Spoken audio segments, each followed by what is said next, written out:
जय श्री राधे राधे। हम आप लोगों को एक विवाह गीत सुनाने जा रहे हैं। ये भी बहुत पुराना है, दादी के राज का गाना है, दादी नानी के राज का गाना है। अगर हमारा गाना आप लोगों को पसंद आए तो चैनल को लाइक और सब्सक्राइब जरूर करिएगा। जय श्री राधे राधे।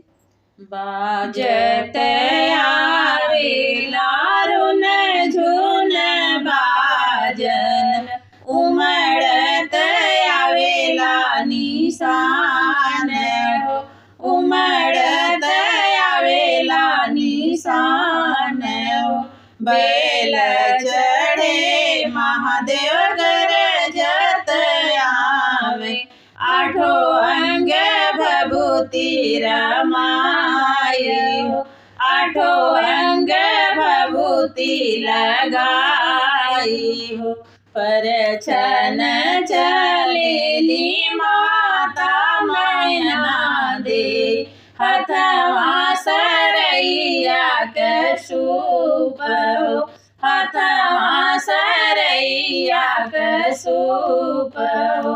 बर का स्वरूप देखी ठाड़ी तावाली, नाही करबै गौरा कबिया हो, नाही करबै गौरा कबिया हो। दिया ना बुझावे कलश ढरकावेली, गौरा ले पैठी पताल हो, गौरा ले पैठी पताल हो।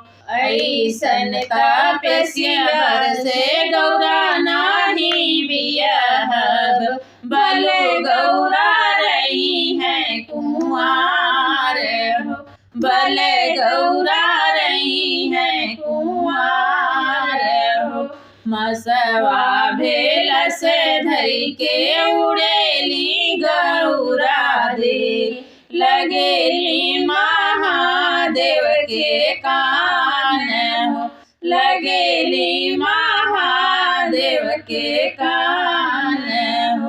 तनी एक रूपवा बदलती महादेव, नैहर लोग पति आए हो, नैहर लोग पति आए हो। बरह बरिसवा कईस महादेव, चंदन भरल लीलार हो, चंदन भरल लीलार हो।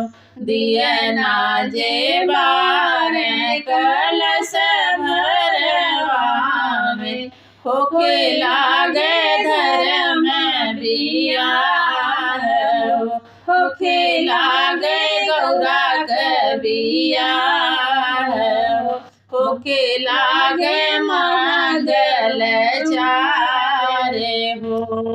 जय श्री राधे राधे।